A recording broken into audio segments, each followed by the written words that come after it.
Êtes-vous d'accord avec cette affirmation? Mathilde Panot, chef de file du groupe LFI au micro de BFM TV. On dit que c'est inacceptable de voir des petites filles voilées. Est-ce que c'est acceptable de voir un baptême d'enfants à un âge où ils sont même pas capables de consentir? L'islamophobie tue. Déjà, le truc qui me fume le plus, c'est est-ce que c'est acceptable? L'islamophobie tue. Est-ce que c'est acceptable de mettre 2 boules au chocolat sur un banana split? L'islamophobie tue. C'est genre la conclusion qui est pas logique du tout, quoi. Non, à la rigueur, je sais pas, un tel s'est fait poignarder à telle mosquée. Regarde, il y a un semblant de logique, tu vois. L'islamophobie tue. Ou un mec a roulé sur les gens qui sortaient d'une mosquée avec sa voiture et a tiré dans le tas. Là, on pourrait dire oui, l'islamophobie tue, peut-être. Mais il y a aucun par rapport, comme dirait Jack. Et en plus, l'idée, c'est de minimiser. Genre quoi? Vous osez soulever le problème du voile des petites filles? Mais avez-vous soulevé le problème encore plus grave du baptême des enfants à un âge où ils sont pas capables de consentir? Alors, évidemment, il y a une différence. Je veux dire, le voile des petites filles, c'est seulement toute leur vie depuis qu'elles sont des petites filles. Et c'est une obligation avec des menaces et voire des conséquences physiques et psychologiques dans la vraie vie, même en France. Alors que le baptême, c'est bien pire que ça. C'est on te fout de la flotte sur le front alors que t'es pas consentant.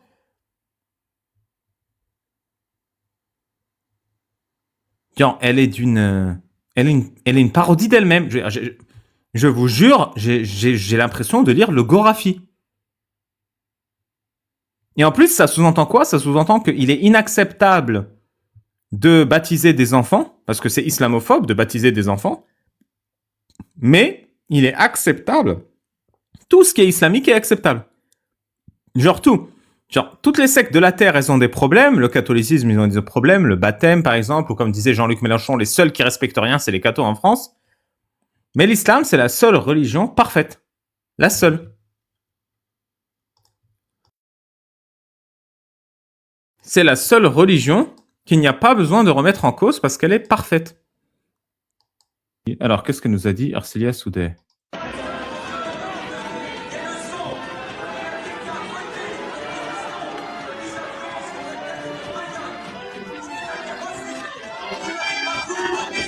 Mais pourquoi ils font du bruit et ils gueulent? J'ai l'impression de débattre avec Zioclo. Alors.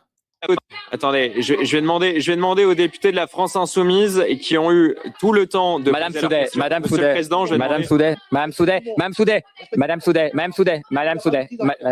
Soudet, si vous voulez donner une image lamentable, Madame Soudet, si vous donnez l'image lamentable des députés de l'Assemblée, c'est votre droit. Moi, je suis pas président d'une commission d'enquête, qui donne une image lamentable de notre Assemblée nationale, d'accord? Donc on se calme immédiatement. J'ai fait en sorte, Madame Soudet, que Madame la Présidente et Monsieur le Secrétaire Général répondent à votre question. J'ai pas balayé d'un revers de main votre question. J'ai fait en sorte que vous ayez une réponse.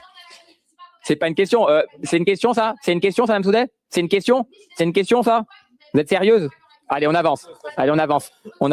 Mais ne mettez pas en cause. Madame Soudet, Madame Soudet, ne mettez pas en cause ma présidence. Madame Soudet, ne mettez pas en cause ma présidence. Vous avez posé une question. J'ai fait en sorte que vous ayez une réponse. Vous n'allez pas faire comme Monsieur Caron. Si la réponse vous plaît pas, c'est votre problème. Maintenant, on avance. Madame Soudet, je me permets de vous dire que je suis aussi moi-même très frustré. J'ai posé nombre de questions et comme vous, je n'ai pas obtenu nombre de réponses que j'attendais. Je partage la même frustration que vous, mais vous voyez, je tiens mon rôle de rapporteur. Je vais essayer d'insister. Libre à vous, et j'en conviens, de poser vos questions par écrit. Je conviens comme vous que il y a un certain nombre de questions qui sont bottées en touche. C'est pour ça,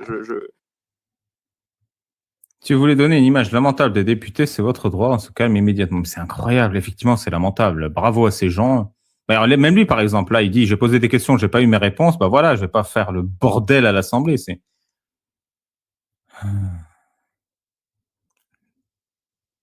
Quoi? Hurlement de Émeric Caron en commission, le président examine... Moi, je suis là, je me dis, c'est bon, il n'y a pas pire.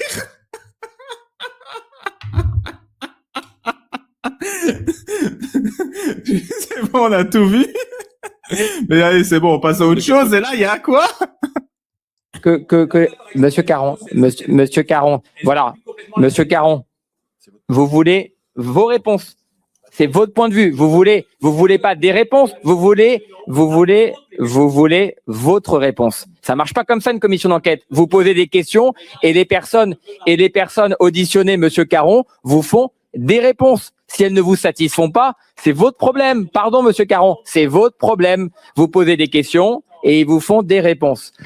Donc, Monsieur Caron, je vous redis, vous êtes en capacité de saisir l'Arcom si vous n'êtes pas satisfait d'un traitement de l'information par France Télévisions.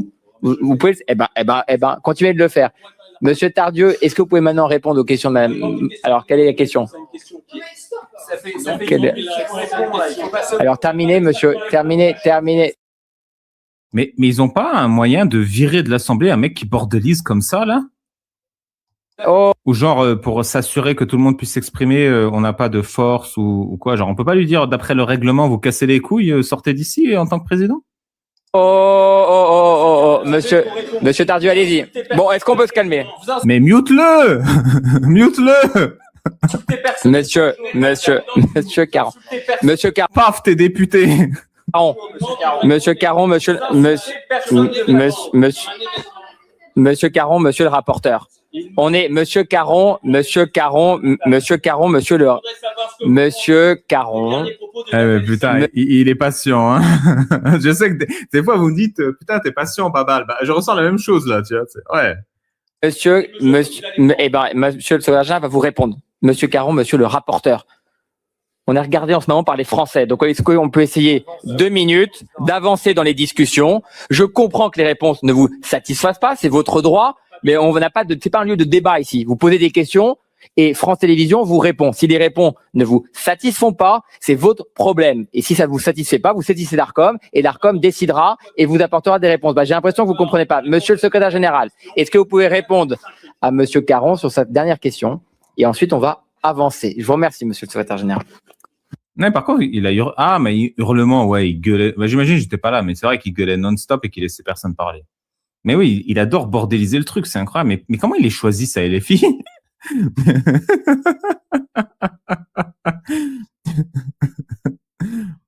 34% des musulmans, ou perçus comme tels, ont fait l'objet de discrimination fondée sur la religion. Et la blague, elle est énorme ici. Antoine, il s'en rend pas compte, mais percevoir quelqu'un comme musulman est une discrimination. Honte à ceux qui propagent l'islamophobie à longueur de temps par leurs sondages bidons, leurs propos haineux et leurs plateaux télé lepénisés. Moi, j'attends qu'une chose, c'est que tu fasses un vrai sondage, Antoine, quand même. Ah, j'attends que ça. Hein. Voilà. Ce gars-là est vraiment une caricature. Et je suis quand même impressionné. Hein. Moi, je vous le dis, je suis impressionné en 2 sens. Je suis impressionné par le soutien populaire qu'ils ont.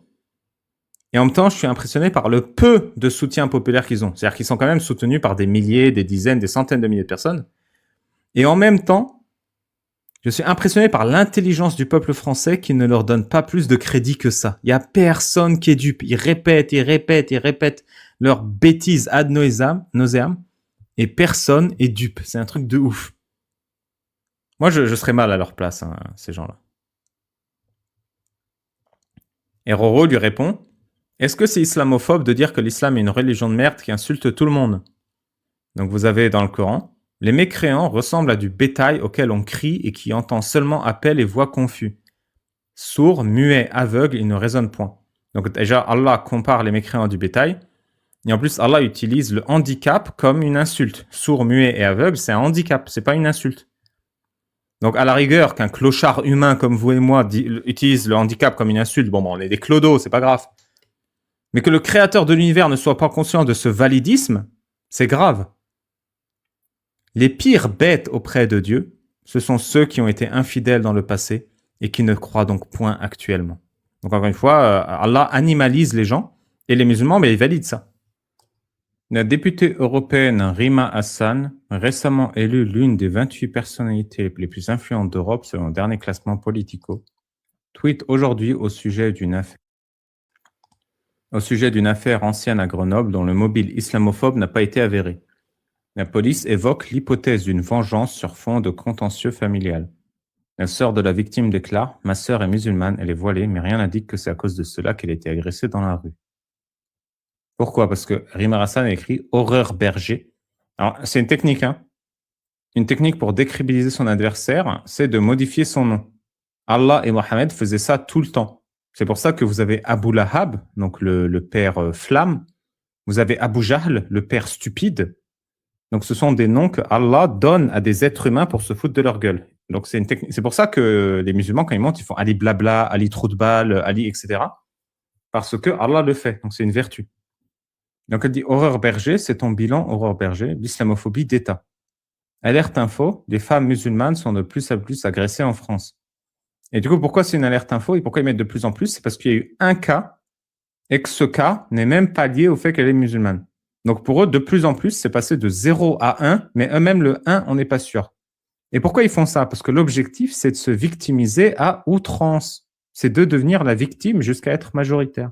Ça marche tout le temps, ça a marché dans tous les pays musulmans, il n'y a pas de raison pour que ça ne marche pas ailleurs. Les boulboules. Thomas Porte. Depuis des années, la famille Traoré subit un acharnement insupportable. Après la mort d'Adama Traoré entre les mains des gendarmes, son frère Yassoufou Traoré, tabassé par la Bravem après une manifestation pacifique, se retrouve sur le banc des accusés. J'étais ce matin devant le tribunal de Paris pour apporter mon soutien à Assa Traoré, au comité La Vérité Pradama et demander la dissolution de la Bravem. Il faut en finir avec les violences policières et remettre la police dans le champ républicain. Et t'as sur Milo qui met récupération politique.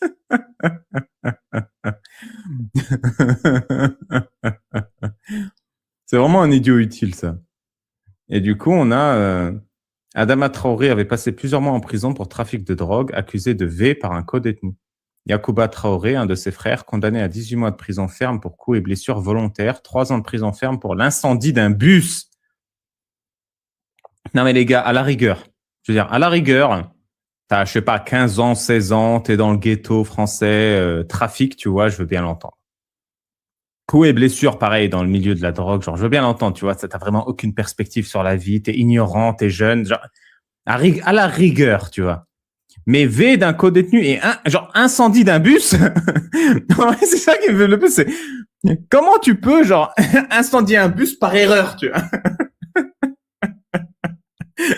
Genre, tu vois, trafic de drogue, je me dis, c'est, voilà, c'est la vie, tu grandis dans ce milieu, mais, mais tu peux pas dire à incendie d'un bus, tu vois, c'est, t'es victime de la police, ou t'es victime de la société, ou...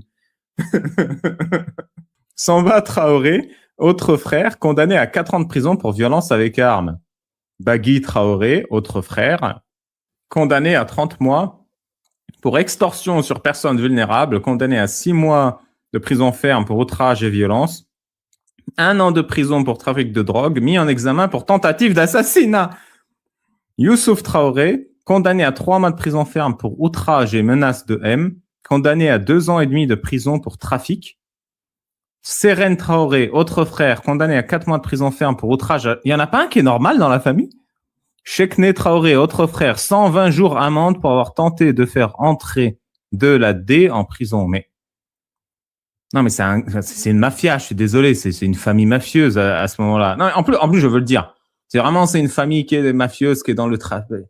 Tu vois, on peut, j'y crois pas, mais on peut chercher des excuses. Vraiment, incendie de bus, V de co-détenus et autres là.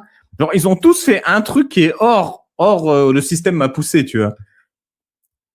Enfin bon, s'il dit que c'était quelqu'un de pacifique tabassé gratuitement, eh ben Thomas Porte a raison. Thomas Porte nous dit, oui, la police tue. Naël, Cédric Chouviat, Rayana, Al-Hussein Kamara, Amin, Inès, Zieb, Fadij Gika, Boubabarka. Toutes et tous sont morts sous les balles de police ou entre les mains de la police. Et du coup, est-ce qu'on peut dire que la Oumma tue? Donc la Oumma, c'est la communauté musulmane. Bataclan, Charlie Hebdo, Promenade des Anglais, Samuel Paty, Dominique Bernard. Je ne suis pas convaincu par le move là. Je suis très attaché à ma cohérence, donc je vais plutôt rejeter l'essentialisation de la police pour ne pas être obligé d'essentialiser la Oumma. Question de bon sens. 10 sur 10 pour toi, Casus. D'ailleurs, j'ai pas liké et partagé. Mais en gros, ces gens, ils instrumentalisent la haine de la police pour avoir des votes. Hein. C'est rien de plus ou moins que ça. Thomas Portes, LFI, ils font que ça. Ils font que galvaniser et attiser la haine de la police parce qu'ils savent qu'il y a des gens qui détestent la police et du coup, ils font ça. Alors qu'à la police, la majorité, voire 99% du travail de la police, c'est de nous protéger et de servir les intérêts du peuple. Donc, la députée Obono souhaite accorder le droit de vote et d'éligibilité aux élections locales pour toutes les personnes étrangères résidant en France. Je soutiens cette proposition de loi. Il est inadmissible qu'on traite différemment un étranger de l'UE et un étranger hors UE. Pourquoi? Pourquoi c'est inadmissible? C'est un irrespect de l'article 1er de la DDHC. Les hommes naissent et demeurent libres et égaux en droit. Oh là là, le grand écart, mon pote. Si toute la planète peut voter en France, alors toute la planète est la France. Donc la France n'a jamais colonisé et est partout chez elle. De rien. En vrai, je prends l'argument. Hein. Argument claqué au sol, mais je l'aime bien, je le prends. Là, on passe de l'extrême droite à l'extrême nullité, vu que l'extrême droite, c'est dire la vérité de manière sourcée et factuelle, et l'extrême nullité, c'est l'humanité. Compte fermé et refus de virement. C'est banques françaises qui empêchent la solidarité avec la Palestine. Aïe, aïe, aïe, aïe, aïe, aïe, aïe. Ces banques françaises qui veulent pas qu'on envoie de l'argent à des inconnus dans un pays en guerre. Aïe, aïe, aïe, aïe, aïe. Oui, parce que l'humanité part du principe que toute forme de solidarité avec la Palestine est vertueuse, noble et honnête. Ils n'arrivent pas à envisager qu'on ne peut pas envoyer de l'argent au pif comme ça à quelqu'un sans que ta banque ait une responsabilité. Est-ce qu'on peut te laisser envoyer à Mahmoud Sanouer, qui n'est pas du tout Mohamed Sinwar, en Palestine, 3,5 millions d'euros?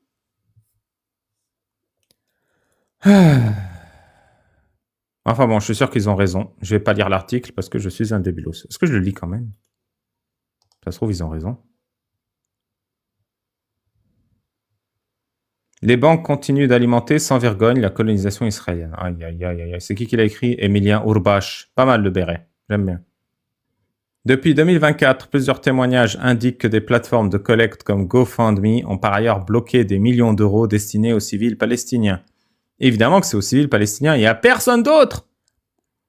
Les organismes financiers opposent à chaque fois à leurs clients l'application des règles de la lutte contre le blanchiment des capitaux et le financement du terrorisme. C'est ça le problème des banques. Elles se soumettent à des lois qui interdisent le blanchiment des capitaux et le financement du terrorisme. Alors qu'il faudrait au contraire, par humanisme, autoriser le blanchiment des capitaux et le financement du terrorisme. Pour les associations, collectifs et personnes concernées, ces pratiques s'inscrivent surtout dans une logique de criminalisation de la solidarité avec la lutte du peuple palestinien.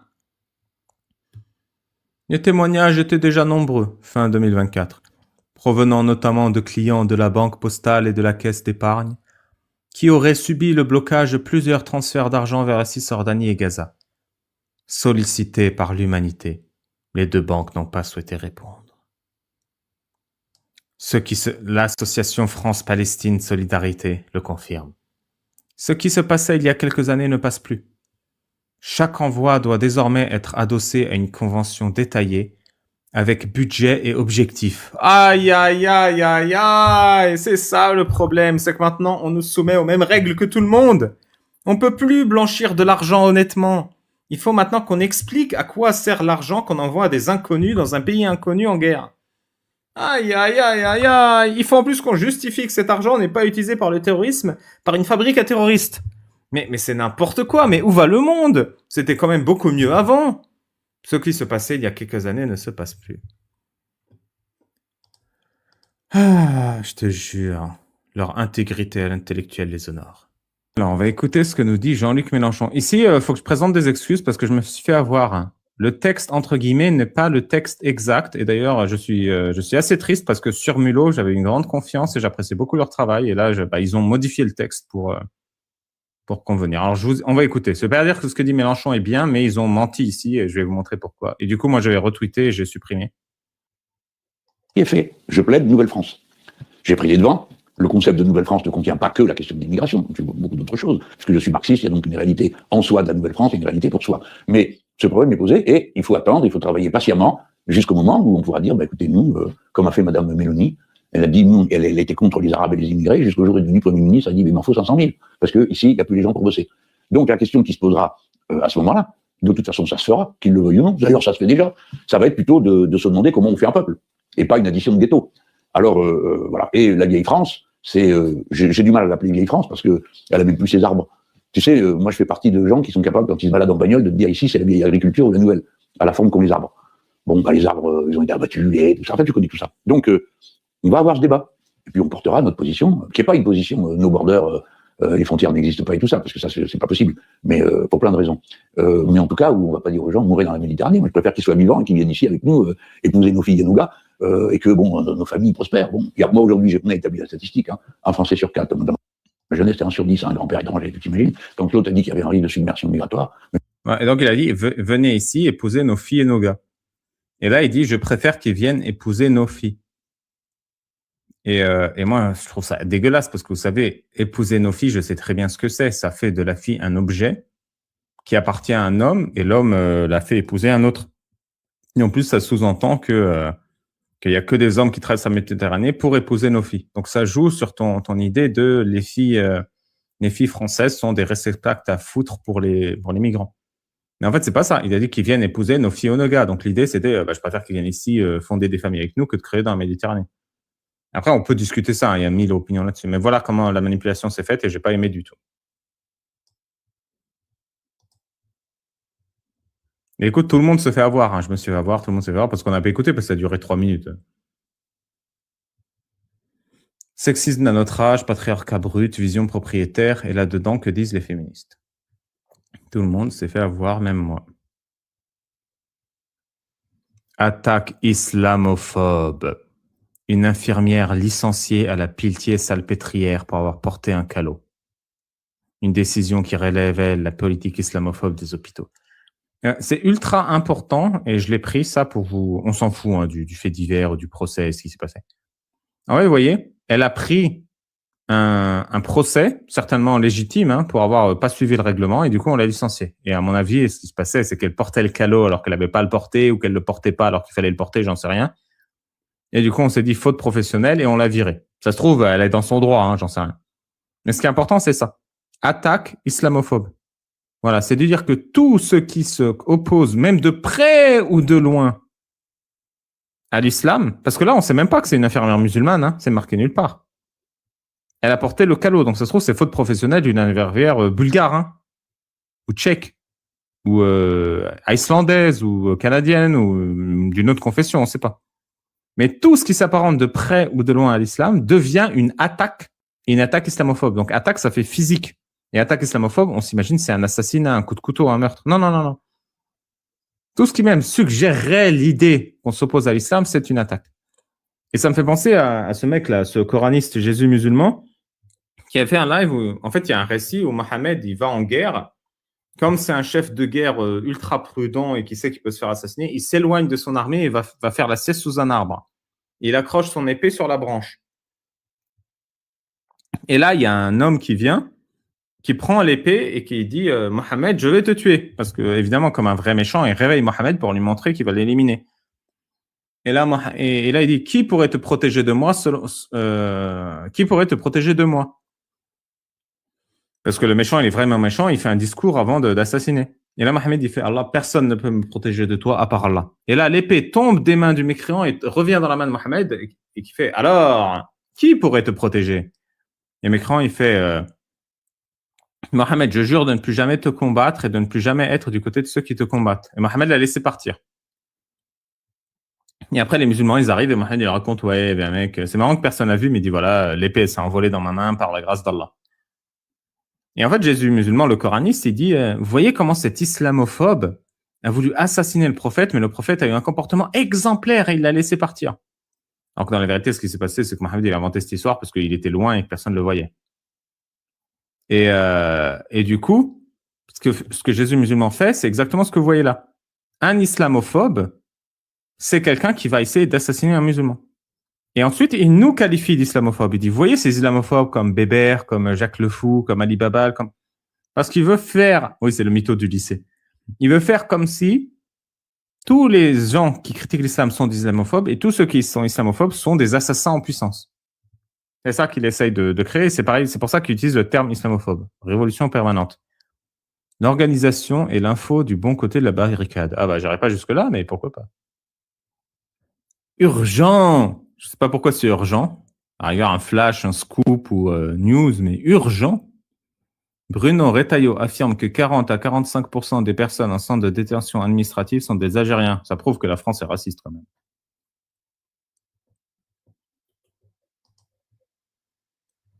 Bah, c'est statistiquement grave quand même.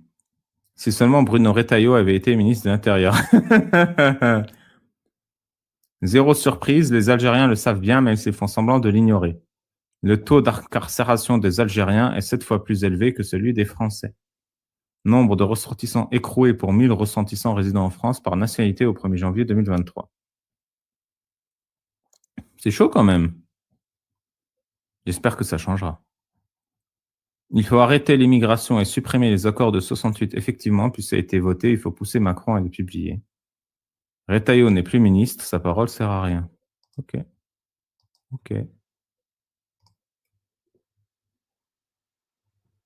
J'avais dit vive le sport, à bas le voile. Bien entendu, j'assume totalement. Nouvelle sortie islamophobe de Retailleau qui met une cible dans le dos de l'ensemble des musulmans de France. Toujours. L'idée, c'est que les islamophobes sont des assassins. C'est des assassins en puissance. Et que tout ce qui est critique de l'islam est de l'islamophobie et donc du meurtre. C'est la 3e fois en une soirée qu'on tombe sur un truc comme ça. Ils se battent corps et âme pour que tout ce qui n'est pas l'islam soit un assassin en puissance. Vraiment, c'est odieux de leur part. Thomas Porte, tu es odieux. La dernière fois que Retailleau a dit ça, Aboubacar Sissé a été assassiné dans une mosquée. On sait bien que c'est la faute de Retailleau parce qu'il a été assassiné. C'est n'importe quoi, mais c'est 2 faits indépendants. C'est incroyable. Genre, le mec, il a assassiné, il dit parce que le voile, il a assassiné Aboubacar. C'est n'importe quoi. Comme lui. Je pense que le voile, c'est la soumission des femmes par rapport aux hommes. Alors non, l'islam, c'est la soumission. Islam, ça veut dire soumission en arabe. Et le voile, c'est la soumission des femmes par rapport aux hommes, mais il va dire de l'islam radical. C'est pas vrai. Le voile, c'est le drapeau de l'islam. Je pense que le voile, c'est un drapeau de l'islam radical. Évidemment que toutes les jeunes femmes ou les femmes qui portent le voile ne sont pas des islamistes, mais tous les islamistes veulent que les femmes et les jeunes filles portent le voile. Regardez. Là, il a fait une erreur. Moi, déjà, parce qu'il y a islamiste, non. Et j'aurais dit, si vraiment il faut utiliser le terme islamiste, tous les islamistes veulent que les femmes qui ne portent pas le voile soient punies par la loi et n'aient pas de droit. C'est pas juste qu'ils veulent qu'elles portent le voile, c'est qu'il y ait des conséquences destructrices légales, étatiques, si elles ne le portent pas. Et là où est, comment dirais-je, obligatoire le voile, c'est en Afghanistan et en Iran. Moi, je pense que ça sera compliqué, ça pose des problèmes juridiques. En revanche, je pense que il faut déjà faire ce que nous avons voté au Sénat, interdire dans les compétitions sportives fédérales le voile, protégeons le sport qui doit réunir, qui doit rassembler et non pas diviser. Mais interdire le voile dans l'espace public, simplement, c'est infaisable pour vous? C'est compliqué, mais en tout cas, je pense que il faut l'étudier. Mais avant d'y arriver, on peut très très vite faire en sorte que dans le sport, vraiment, moi j'insiste, non seulement je trouve ça anticonstitutionnel, mais il n'y a pas besoin d'interdire le voile dans l'espace public. Tu interdis le voile pour les enfants, ça fait 90% du problème est résolu. 95%. La raison pour laquelle les femmes portent leur voile, c'est qu'elles sont endoctrinées pendant toute leur enfance, traumatisées, manipulées, dénigrées, insultées, parce qu'elles le portent pas. Donc si tu l'interdis, ils vont dire non, moi j'aimerais bien le porter, mais c'est eux, ils veulent pas. Et quand tu deviens adulte, bah tu vas pas le porter. C'est comme la circoncision. On te laisse le choix, adulte, personne ne se coupe la bite. Dans les sorties scolaires, etc., on puisse, dans les universités, dans des lieux publics, à ce moment-là, il faut se montrer intraitable. C'est stigmatisant, dit Laurent Nunez. Ici même, à votre place, la mais ce n'est pas un argument recevable. Ça n'est pas un argument recevable parce qu'avec cet argument, vous ne faisiez ni la loi de 2004 qui interdit à l'école le port des signes ostentatoires. Et là, ce sont tous les signes. Burqa. Là, en l'occurrence, ce sont uniquement le voile ou des signes musulmans. Mais d'ailleurs, vous ne pourriez pas donner une interdiction spécifiquement pour le voile. Évidemment. Mais ce que je veux dire, c'est que ces arguments de la stigmatisation, nous les avions entendus en 2004. Il y a quelques mois, heureusement, il y a quelques mois, Bruno Retailleau, vous aviez fait scandale en clamant « à bas le voile ». Vous le rediriez ou vous le regrettez? Guillaume Darret, vous êtes impartial et vous êtes un bon journaliste. Donc, il faut me citer. J'avais dit, vive le sport, abat le voile. Donc, c'était la proposition. C'était sur des tréteaux. Mais bien entendu, j'assume totalement. Je pense qu'il faut qu'on protège le sport parce qu'il y a des fédérations sportives, par exemple la fédération de foot, qui a une ligne très claire et d'autres qui ont une ligne beaucoup moins claire. Alors, quelqu'un nous dit non. Porter le voile ou faire le ramadan, ce n'est pas être islamiste ou séparatiste. C'est simplement pratiquer sa religion comme la loi le permet, point.